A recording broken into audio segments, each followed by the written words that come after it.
is Esther and the Honeycrisp. So it's got a little bit of tartness to it before the sweet. Today is Super crunchy. Tuesday, September 2nd, 2025. The time is 3:45. I will now call the Policy Committee meeting to order. Ms. Kenny, is there a quorum present? Yes. All right. Please stand for the pledge.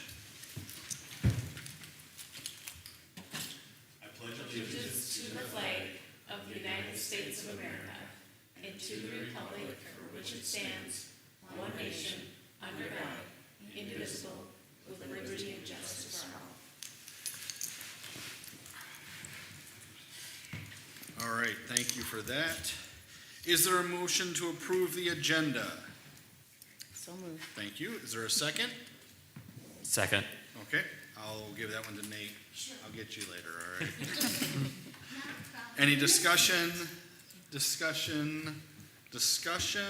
All right, all those in favor signify by saying aye. Aye. Aye. Opposed? All right, motion passes. All right, we are in the review of policies, so we have some policies up for review here today. These policies are being reviewed as part of the 3-year review cycle. And remember, when we review the entire policy. So what you'll notice is for these next, I believe it's 4 policies, there are no red lines. They're just full reviews. So, is there a motion to approve sending policy 203.5 school board meeting agenda with no changes to the school board? So moved. All right, thank you. Is there a second? Second. All right. Discussion.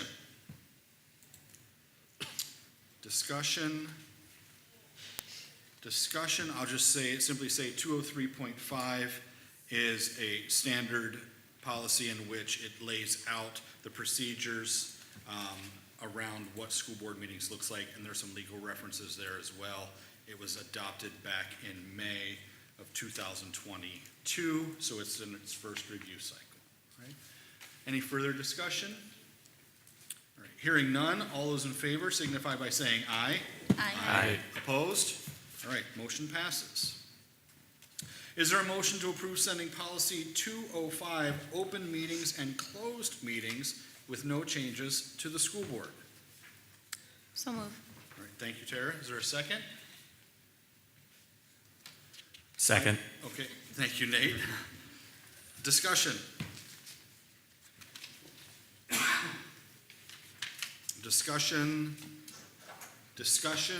All right, go ahead.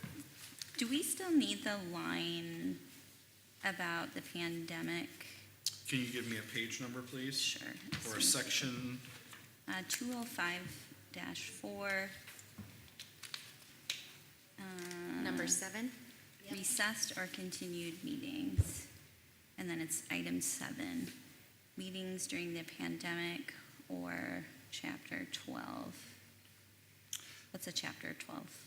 So I would say we would leave that in there simply due to the fact that we would have policy if something else were to arise, or if there was an emergency that needed to keep people away from each other. This would allow us to be able to then interact through technology or through phones versus in person.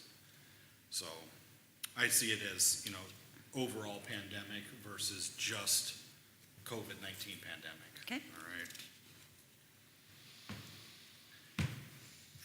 Any further discussion? I think it also says pandemic or chapter 12, whatever that is, emergency. So. Yes.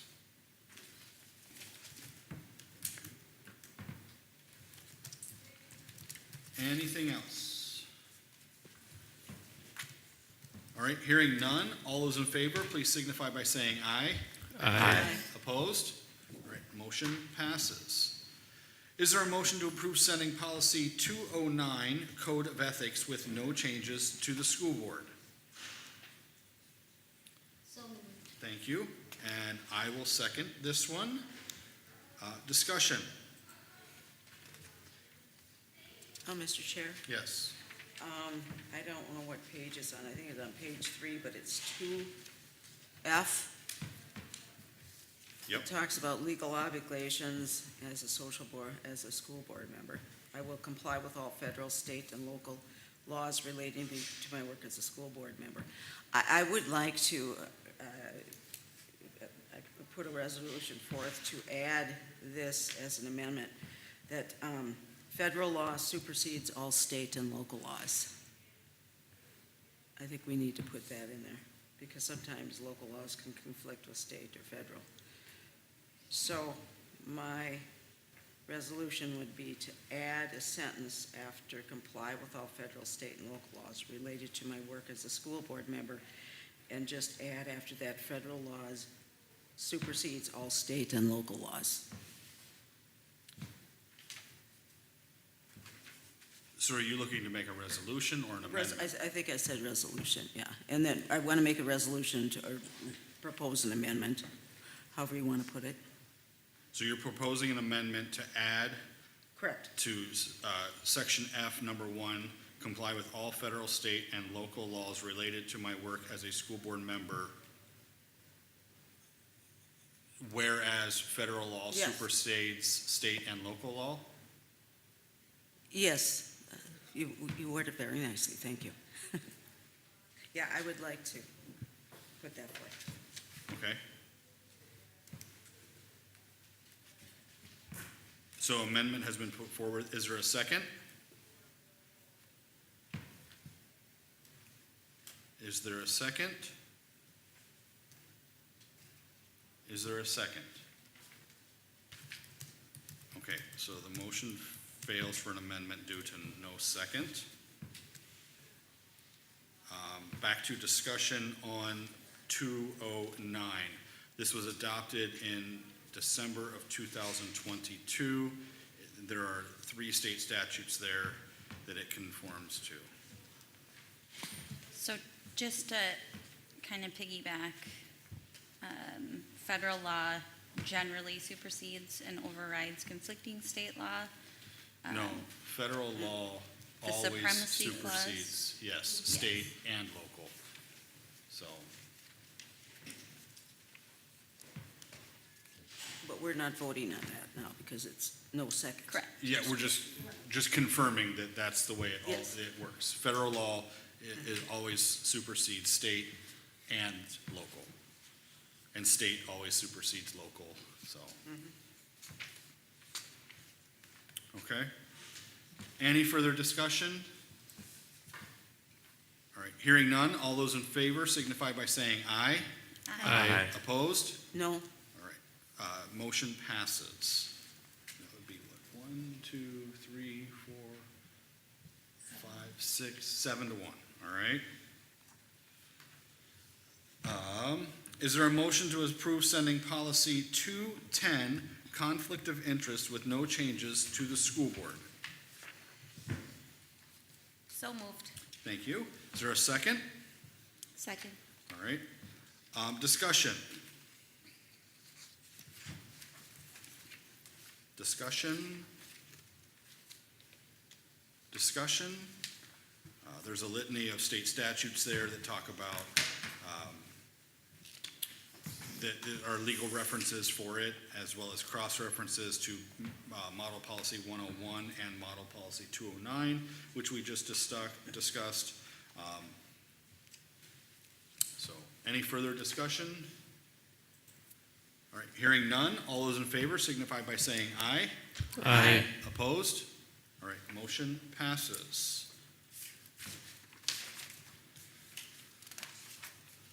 All right, we will move on to 4, revision of policies. So you'll notice here that we have 3 policy revisions, which will come with red lines. So remember, as we looked at revisions, we're only looking at what is in red, okay? So is there a motion to approve sending revisions to policy 425, staff development, to the school board? So moved. Thank you. Is there a second? Second. All right. Discussion. So you'll notice that this was tabled from August 5th with the expectation that I would reach out to our attorney. We reached out to Terry Morrow, who is the attorney for MSBA. He said, Wait a minute, I think you're on the wrong one. oh, am I 425, right? 425. Yeah. Yeah, Staff development? Yeah. Did we table that one, or was it the? We tabled both, two of them. Yep. Two of them. Yes, yes, so, Memory is off. yep, so, and 512 is the next one, which I will discuss as well, yes. All right, so 425, we reached out to Terry Morrow, who's the attorney at the school board.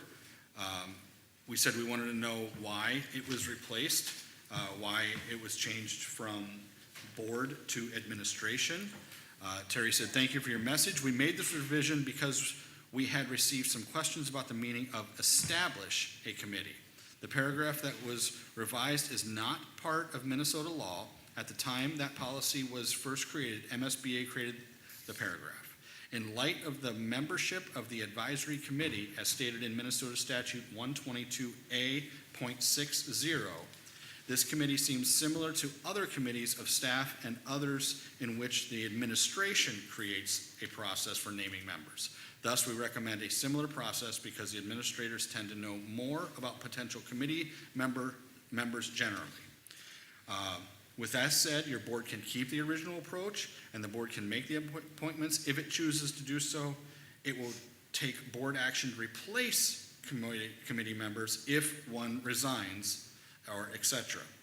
All right, I hope this information is helpful. So basically, all of our committees have been chosen by administration.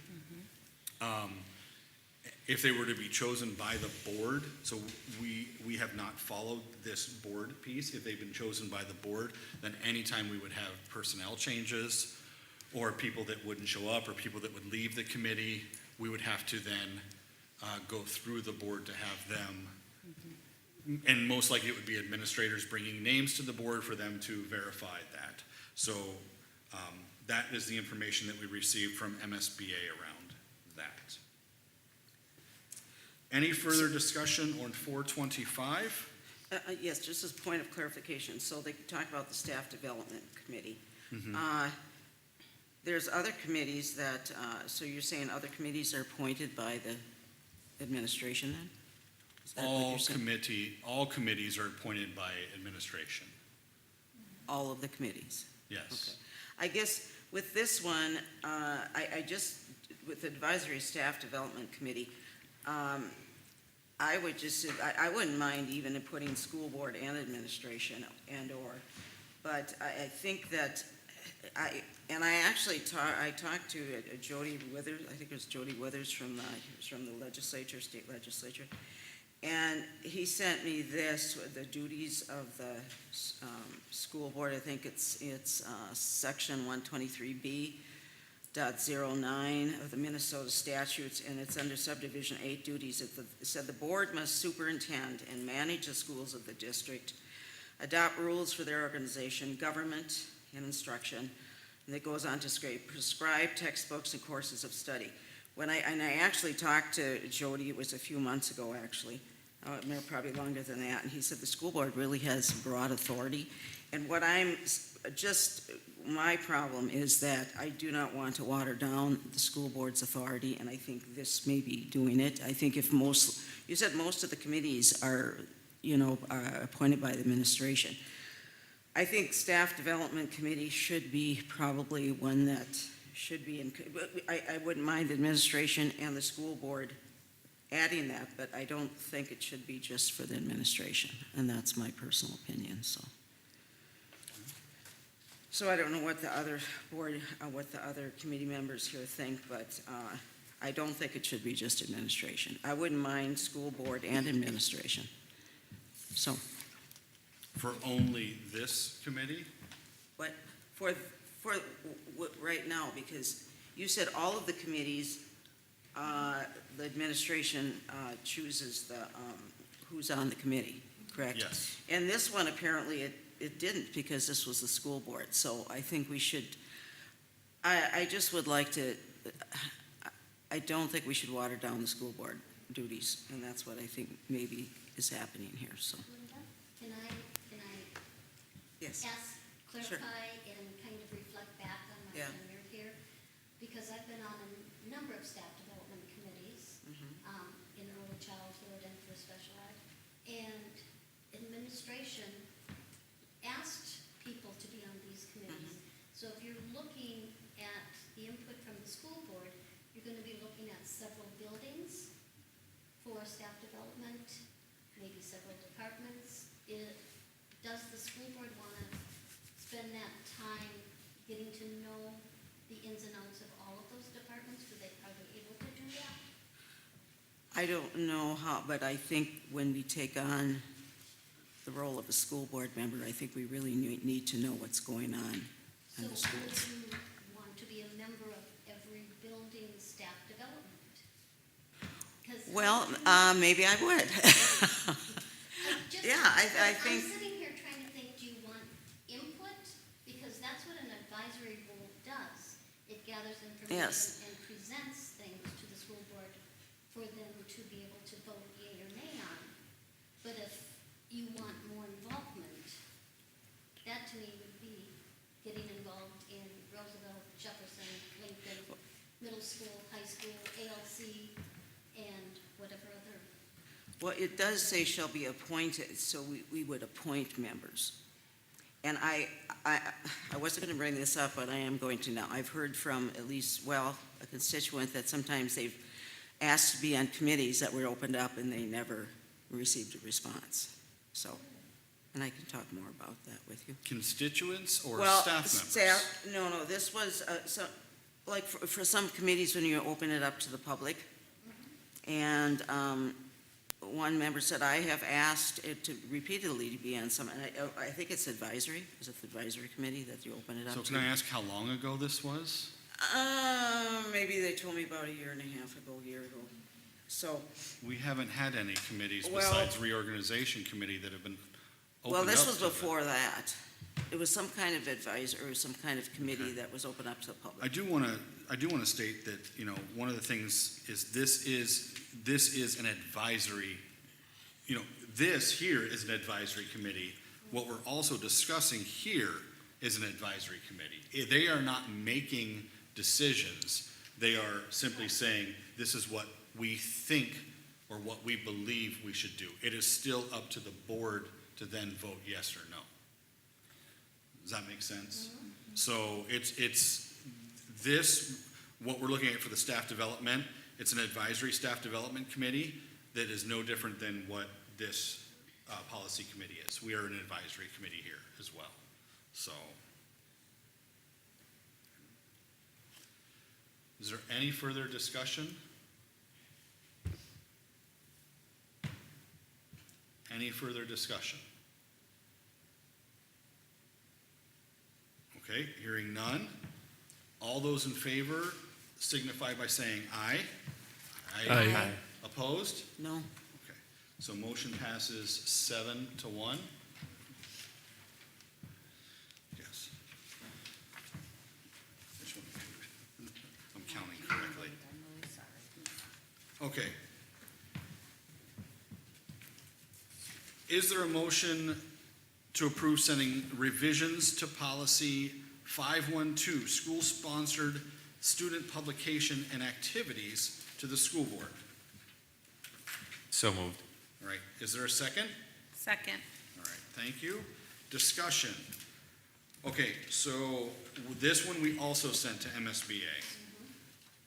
We had concerns about this, and I think I was, I was clear that many school districts and superintendents had concerns around this policy when it was changed. We asked, the policy committee has concerns about the wording in policy 512 that was struck by MSBA in the latest revision of the policy. Why was it removed?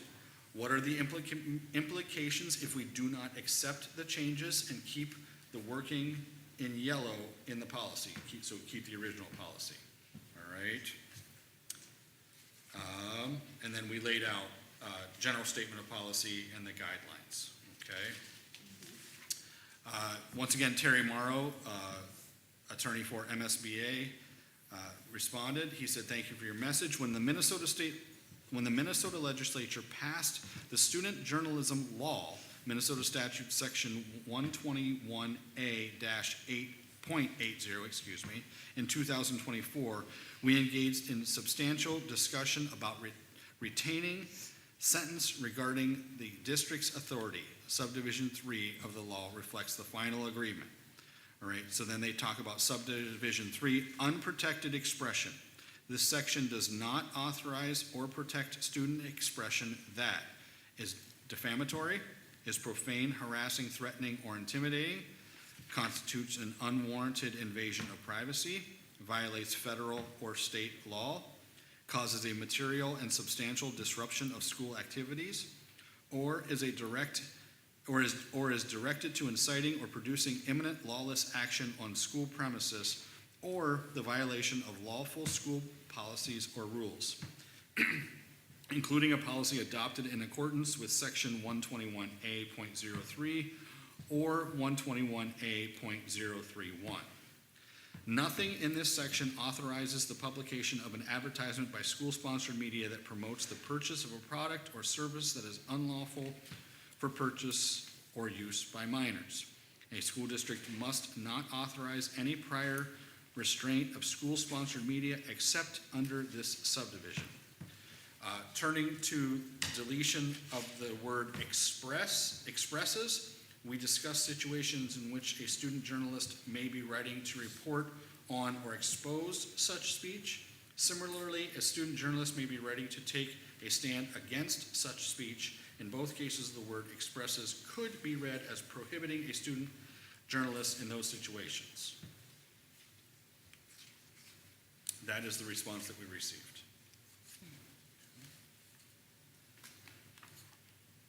Hey, Mr. Chair? Yes. I think that's a good argument for 512-4 there was to take out expresses. That is a good argument. I also think that sometimes just expressing, we have to weigh things too with the First Amendment, and I think we have to give a little leeway sometimes to the First Amendment. That and also what you had mentioned, I could see a problem there, so I think that should be taken out. My problem really is with, on the first page, 2A.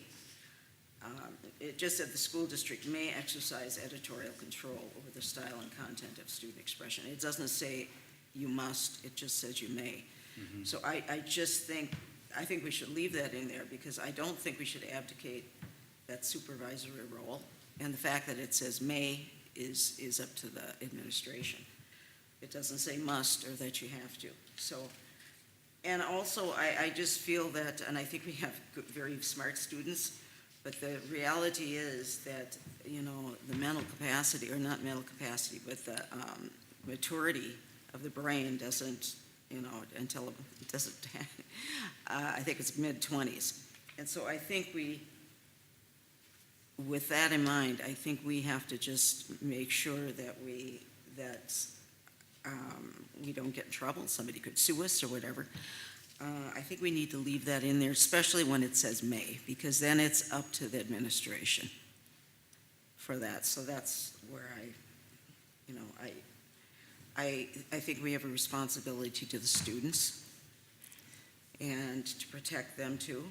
And, and as the brain isn't fully developed till the mid-20s.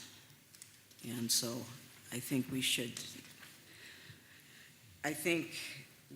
err on the side of caution and just keep that in there, especially when it says may.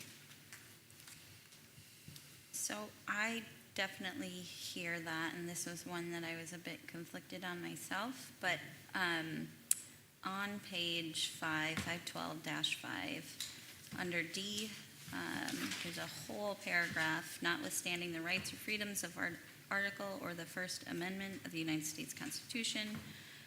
Where are you? I'm sorry. Page 5. And where?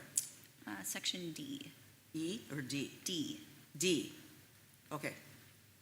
Nothing in this article inhibits a student media advisor from teaching professional standards of the English and journalism to student journalists. And then they go on to list 6 points.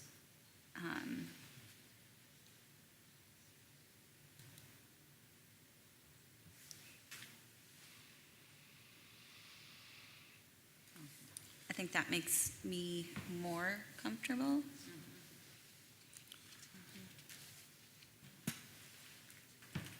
I will reiterate the fact that what I said at the last meeting, that there are very few superintendents that were excited when this revision came out. You mean pertaining to page 1? Or what? You're pertaining to? the Mainly school- pertaining to page 1, yes. Yeah, 2A. So they weren't excited about it, okay. And my concern set aside, the advice from the attorney from MSBA is that that removing that A is exactly what Minnesota statute section 121A.80 is stating. So saying that we're going to leave that in would violate the letter of the section, or of the letter of the statute. I don't like that response, but that's the response that we have.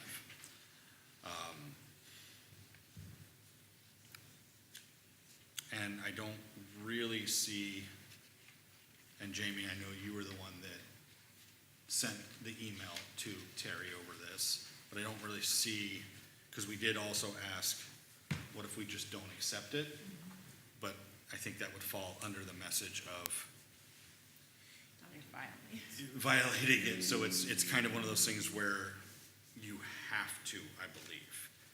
And I believe that is in, if you look at the last page where it says posting, it says section 5, posting. The school district must adopt a student journalism policy consistent with Minnesota statutes 121A.80 and post it on the district website. So What would happen if we take this out and there's, there's a journal article comes out by a student? Is there a possibility the school district could be sued or whatever? there's always the possibility the district would be sued. All right. The district could be sued for that. The district could also then, on the other hand, be sued if we don't vote, if we don't say yes to this, because then we would be infringing on, and by what the attorney says here and the way the statute seems to be worded, we would be infringing on First Amendment rights of our students. So. Yeah, that is a balancing act. Just in principle, I'm going to, I guess, stand against that. I have to do that in principle. And there are advisors to the journalism and to the yearbook, so there is kind of someone overseeing the process and helping guide the students into what they put out there. Yeah. And they go over it before it's produced too, to make sure that that's covered as well. So there is some protection there. And the pieces here that are in here, and I'm kind of surprised it doesn't reference this in, it doesn't reference this in the legal references, which is very surprising to me, because basically the definitions that they give in section 3 and what the attorney talked about in section 3 as unprotected expression matches almost identically to Tinker v. Des Moines, which is many, many, many decades old and has held up over time in the courts. So whether we like it or not, that there is substantial, there are substantial pieces here that, that are allowing this, so.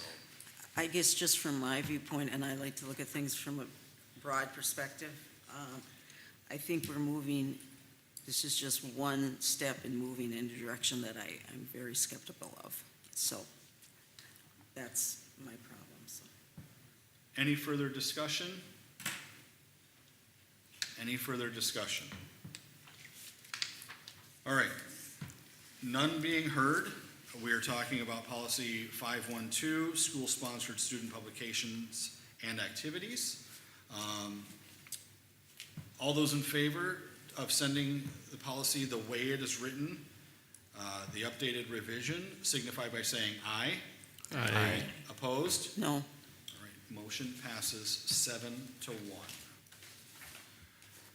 Okay, new policies. So we have 2 policies that are here for us. We're going to have a presenter for one of these. So Mike Birding, will you please come forward to discuss one of our new policies? So is there a motion to approve sending new policy, and we would be looking at changing the number to 625. It's use of and reproduction of copyrighted materials to the school board. So moved. Thank you. Is there a second? Second. Okay. So discussion. Mr. Birding, I will allow you to discuss the changes that you have. This is formally policy 803.4 that you've done substantial rewrites on and changed it to policy 625, correct? Correct. Okay. So I don't know if you just want to give us a quick rundown, your quick elevator speech on this, so. Yeah, so the thing that we were looking at most when providing revisions for this policy was the expansion of fair use. The original policy just said fair use in quotations. So we took the language from the law under what fair use is. And then we further added some language in regards to the fair use of films in classrooms, which are presently questions that we do ask teachers currently if they want to show a film in their classroom.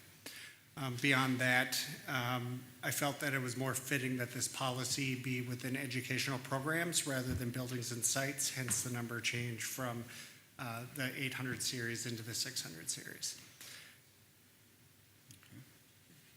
And Jamie, do we know if this number 625 conflicts with any other numbers that we don't have? Not that I know of. Okay, all right. So discussion or questions that you have for Mr. Birding around new policy 625?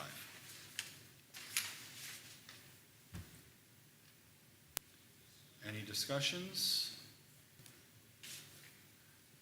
I just have a question. Yeah. I know more so in high school, I think, than maybe college and things like that. Sometimes when you're doing research papers and you have to, it's really illegal to copyrighted material, but for your use so you can read it and research. Is that a problem with any students? I don't know. I haven't been in high school for a long time. I know with college, there is something that you cannot plagiarize, but you have to use it for your own use. So when you're doing it, I think the college let us do that, even though technically we're not supposed to do things like that.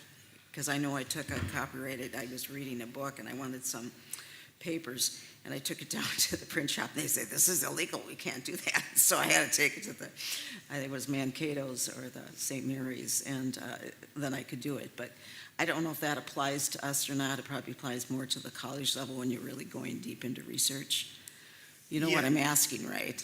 Because, when I run things off, I'm not going to use it for my profit or anything like that. I'm using it for my research paper. Right, and so the majority of what you're talking about,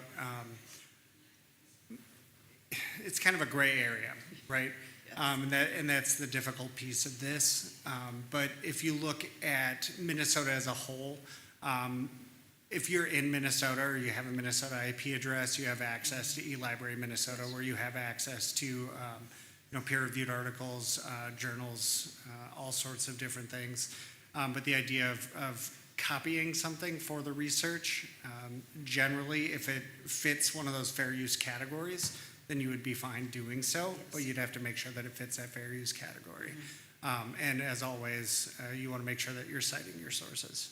Right, and so it's really not like you said, it's a gray area, and I didn't know if it changed since I was in college but it wouldn't necessarily be a roadblock to students that really want to dig into research, like maybe at the high school or something like that. So that's what I was thinking, but I just wanted to clarify that. Thank you. Any further discussion?